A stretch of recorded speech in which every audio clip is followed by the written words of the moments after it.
Okay, so get ready because we are diving deep into ancient Korea today. Yeah. We're talking about the Three Kingdoms period. Mm-hmm. We've got Koguryo, Uh-huh. we've got Paekche, we've got Shilla. Right. Yeah. And it wasn't just about, like, battling for land. Right. It was about influence. It was about prestige. Absolutely. It's like a popularity contest, but with empires, right? Yeah. And what's so fascinating about this period is we can look at it through this theory called pure polity interaction. Okay. It's by Colin Renfrew. Okay. And basically, he says competing states don't just want to conquer each other. Okay. They actually are trying to outdo each other when it comes to sophistication and appeal. Oh, interesting. Think of it like rival artists that are constantly trying to one-up each other's masterpieces. So less about, like, who's tougher Yeah. and more about who has, like, the best game. Exactly. Right. Yeah. Okay, so before we get into all of that, can you set the stage for us? Like, paint a picture of the Korean peninsula at this time. Who were these kingdoms? Where do they actually, like, fit on the map? Yeah, so imagine the Korean peninsula right around like the 3rd to 4th century CE. Okay. Okay, so in the north, you have Koguryo, and they're stretching all the way into Manchuria. Okay. And they were known for their military, like, prowess. They were, like, the tough guys. Okay. Southwest, you have Paekche, Okay. and they were known more for their diplomacy and artistry. Okay. And then southeast, you have Shilla. Okay. Now, Shilla, they were kind of the underdog at this time, Okay. but they had a very surprising way of coming out on top. Yeah. Interesting. Okay. So we've kind of got our players. Yeah. So what did this whole, like, keeping up with the Joneses kind of look like in ancient Korea? What are we talking about here? So one really good example of this is the adoption of Buddhism. Okay. All three kingdoms embraced Buddhism, Okay. but they each added their own kind of flavor to it. So Koguryo, they were one of the first to adopt Buddhism around 72 CE. Okay. And historians think they might have done this to strengthen their cultural identity. Okay. Maybe learn from the kind of like structured organization of Buddhist institutions. So seeing a potential advantage there beyond just the religious aspects. Exactly. And then you have Paekche adopting it in 384 CE, and they really embraced Buddhism, Okay. became very famous for their Buddhist art and craftsmanship. Yes. I mean, think like intricate sculptures, Right. elaborate temples, really beautiful stuff. Yeah. And this had a huge impact on their relationship with Japan. Right. And I knew there were connections there. So Yeah. I definitely want to dig more into that, like, Paekche and Japan connection. Yeah. Because I've always found that so fascinating. Yeah. It's a really great example of this pure polity interaction in action. Okay. Because Paekche, they were always like the master diplomats. Okay. And they formed an alliance with the Yamato polity in Japan, 366 CE. Which strategically was brilliant. Right. Because it was all about, like, uniting against their shared rivals, Okay. Koguryo and Shilla. So it's like they're not just trying to outshine each other, they're also strategically teaming up. Right. And to kind of, like, solidify this alliance, Yeah. they gifted the Yamato ruler a 7-branch sword Wow. in 369 CE. Okay. And this sword, it wasn't just a weapon. This was a symbol of their craftsmanship. Right. It was a very powerful message about their alliance. Oh yeah, a 7-branch sword. That's a statement piece. Right. But I'm sure Koguryo wasn't just sitting there making friendship bracelets. Right. No, Like yeah. they had that reputation of military strength, right? They did, yeah. They were led by King Kwanggeto, and he reigned from 391 to 412 CE. Okay. And he was like, he was a powerhouse. He really expanded Koguryo's territory through all these impressive military campaigns. Against Paekche, against the Yamato in Japan, and even further into Manchuria. Wow. And we know about a lot of his exploits because of this incredible piece of history called the Kwanggeto Stele. Okay, yeah. I've heard of this stele. What's So- the big deal? It's amazing. Is it just like a victory log, like etched in stone? What are we talking about? It's more than that. It's a massive stone monument. Okay. His son erected it in 414 CE, And yeah, it boasts about his victories. Okay. But here's where this whole pure polity interaction thing gets interesting. Okay. The stele uses Chinese script. Oh. And it uses these Chinese concepts, which reveals that Koguryo, they were strategically incorporating elements of Chinese culture. Interesting. Even while they were competing with Chinese dynasties for power and influence. So it's almost like they're trying to beat them at their own game, right? Like, yeah, adopt their script, yes, elevate it with your own victories, yeah. Boom, instant prestige. Exactly, exactly. Okay, so what about Shilla this entire time? They're being awfully quiet. They're surrounded by these kingdoms that are, like, masterminding these diplomatic ties, Right. These military conquests. Were they even invited to this party? Right. So Shilla, Yeah. they may have been late bloomers, but they were far from passive. Okay. While Koguryo was, flexing its military might and Paekche was playing this diplomacy game. Yeah. Shilla was watching. They were learning.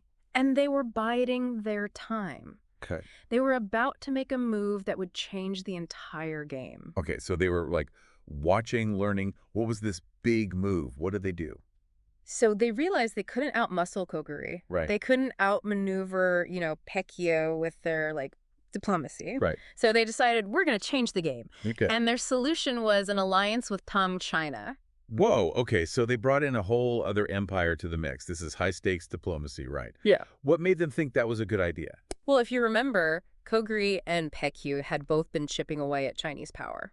Right. For centuries, right? Yeah. And the Tang dynasty, they'd reached their limit. Okay. Shilla saw an opportunity. Sure. They realized, okay, if we join forces with the Tang, yeah, we can help them achieve their goal of unifying the peninsula. Right. Under an ally, right. Right. It was risky, but it was a long game. Yeah, it was big risk, big reward kind of play, right? Totally. So what happened when these alliances finally clashed? What went down? So in 660 CE, the Tang-Shilla alliance, they launched this massive attack on Paekche. Okay. The kingdom fell. Their last king was captured. Wow. But they weren't done. Okay. 8 years later, in 668 CE, they combined their might again and targeted Koguryo. Okay. And that was it. Centuries of dominance, over. Wow, so the underdog Shilla comes out on top. Right? I mean, I have to imagine, though, there were some lasting consequences from that. Oh, yeah. Especially with this powerful new ally, you know what I mean? Of course.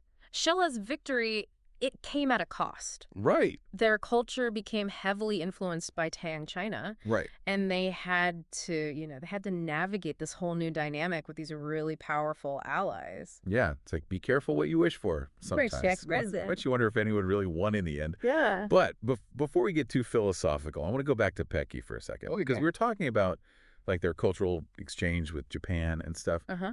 Did that all just disappear after they fell? Or what happened? No. It's interesting because, in a way, Paekche's fall really solidified their cultural legacy in Japan. Oh, right. So when Paekche fell, a lot of their, really skilled artisans and scholars, they fled to Japan. Okay. And they were welcomed. Okay. And they actually continued to influence Japanese art and architecture and even their government. Wow. So even in defeat, their influence continued. That's a good point, yeah. So while all this was happening, there was another player down south, right? Right. The Kaya Confederacy. The Kaya. They had their own thing going with Japan, right? Where did they fit into all of this? Yeah, so the Kayas are fascinating. They were this group of smaller states in the south. Okay. And they never unified like those three kingdoms that we've been talking about. Right. But they thrived for centuries. Okay. They were known for their ironwork and their trade networks. Oh, yeah. And you're right, they had a very unique relationship with Japan, especially with the Yamato polity. Okay, and this is where we get into that Imna controversy, right? Right. So what's the story there, and what makes it so controversial? So Imna, or Mimana as it's known in Japanese accounts, it's like a big historical question mark. Okay. The debate is all about its relationship with Japan. Okay. Some Japanese accounts say it was a Japanese colony. Okay. Korean scholars argue that it was either a part of Kaya or, an independent entity that just had close ties with Japan. Okay, so a lot of uncertainty about who had influence where. Exactly. Yeah, and the evidence is it's open to interpretation. Right. So it's a very sensitive subject. Right. But what is certain is that Imna was this really interesting melting pot of cultural exchange between Kaya and Japan. Okay.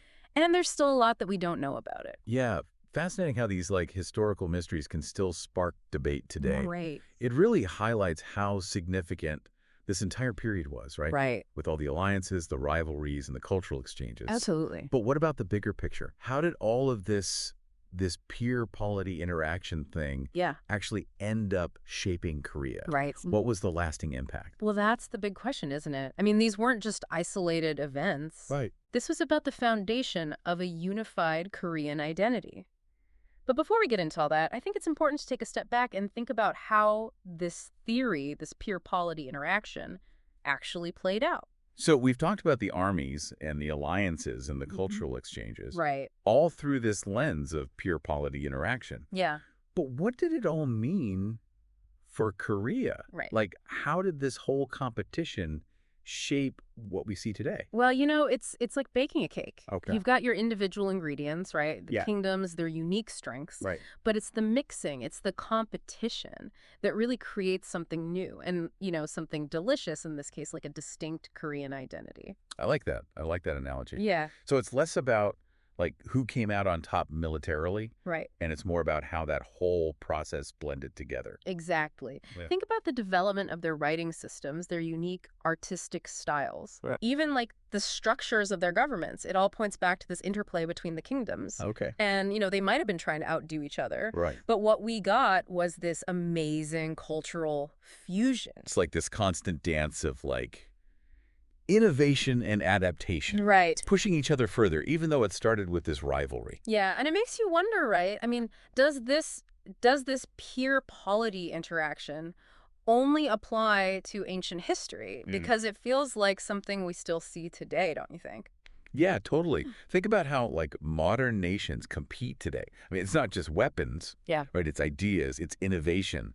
It's this drive to be seen as a leader in like technology or economics or even environmental issues now. It's like all part of this dance of influence and prestige still. It's like the Three Kingdoms, but like on a global scale. Exactly. Instead of armies, it's, trade deals. Right. Instead of alliances, it's like, technological advancements. And, just like in ancient Korea, it can lead to incredible advancements, but also, unfortunately, conflict as well. Right. Yeah. So it's really, I think, understanding this dynamic, Yeah. this peer polity interaction that can help us hopefully navigate these rivalries in a better way. Yeah, that's a hopeful thought. Yeah. Especially when you look at, how complex things are today, Right. But okay, so any final thoughts about the Three Kingdoms, and their lasting legacy? How should we kind of wrap this up? Well, I think the main thing to remember is that the Three Kingdoms period, it's not just some chapter in a history book, right? It's a story of adaptation. It's about innovation. It's about the power of human interaction, really, in all of its forms. Yeah. And even today, the legacy of Koguryo, of Paekche, and of Shilla, it still shapes Korean culture and identity. It's a good reminder that history isn't just like dates and battles, right? It's about understanding like the forces that shape who we are today. Right. Well, this has been great. Thank you so much for like guiding us through all of this. Oh, of course. It's been my pleasure. The complexities of the Three Kingdoms and this whole like theory of peer polity interaction. I feel like I learned a lot today. It's fascinating stuff. And for everyone listening, we hope you enjoyed this deep dive as much as we did. Make sure you join us next time because we're going to uncover even more like hidden gems and fascinating stories from history. Always more to discover. All right. Until next time.